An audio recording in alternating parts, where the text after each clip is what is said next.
21-year-old Ausar Thompson is one of the craziest athletes in the NBA that we have ever seen. Unfortunately, this lob did not count, but look at him sky in the air. He's well above the rim, and in that same game earlier, Cade Cunningham throws it off the backboard and he slams it home. He's must-watch TV in transition, and simply put, the Pistons are just a better team when he's on the court. They have a 9-6 record with him playing. It's clear he should be a full-time starter as well. They have a 3-1 record with him in the starting unit. He's averaging 10.3 points, 5 rebounds, and 3 steals per game as a starter. But truly, his impact goes beyond the box score. And honestly, it's sky's the limit for this kid. If he works hard off the court, he can turn into something very special because he's still super raw, but you see flashes of greatness, and you combine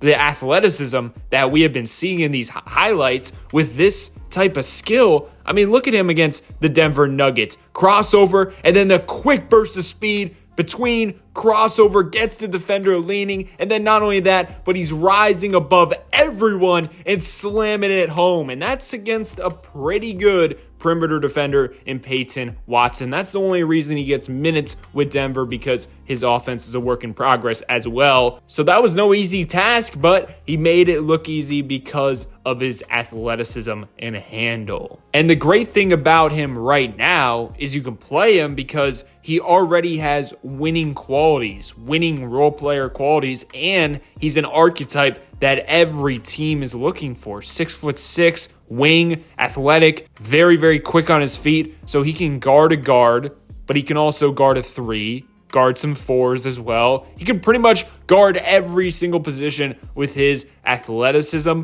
and defensive instincts. He leads the team with 3.3 deflections per game. He's only played 274 minutes, but he has a total of 49 deflections, and that would be tied for third with Paul Reed, only behind Malik Beasley and Cade Cunningham. But Cade is well beyond 1,000 minutes, and Malik Beasley is approaching 1,000. And as his minutes are increasing, he's getting scarier and scarier and more impactful defensively. So 3 games so far in January, very small sample size. He's averaging 21.6 minutes per game. He's up to 6 deflections per game. And of course, the leader in the NBA for that statistic is Dyson Daniels, averaging 6.6 deflections per game. That's how impactful defensively he has been lately. And my goodness, is he gonna hustle. He's gonna put his body on the line. If there's a loose ball, he's diving for it, no questions asked. And also, he's an elite rebounder.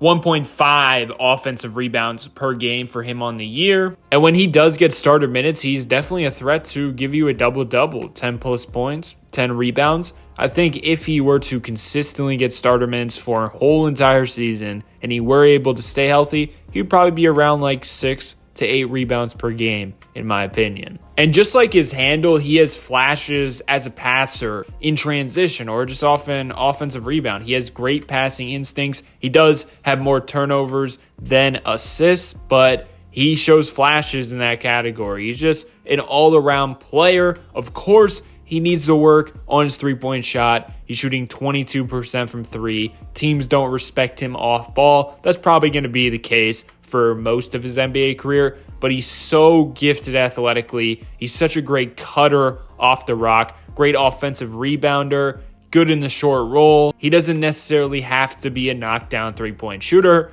but you would like it to improve to like 34% eventually on low volume. I think he should be really focused on developing that corner three-pointer because that's where he's going to operate in the half court. He's in the short corner, looking for easy cuts and things like that. He's not really going to be at the top of the key unless he's setting a screen for a ball handler, unless he has the rock in his hands. Based on the highlights, that's where it seems he's most comfortable shooting that 3-ball from. This year, he shot so little three-pointers, you can't take anything from it. But looking at his rookie year, he shot 113 three-pointers. 58% of those threes came in the corner. He shot 22% from corner threes. And I think as a Pistons fan, that's what you really want him to focus on as a shooter.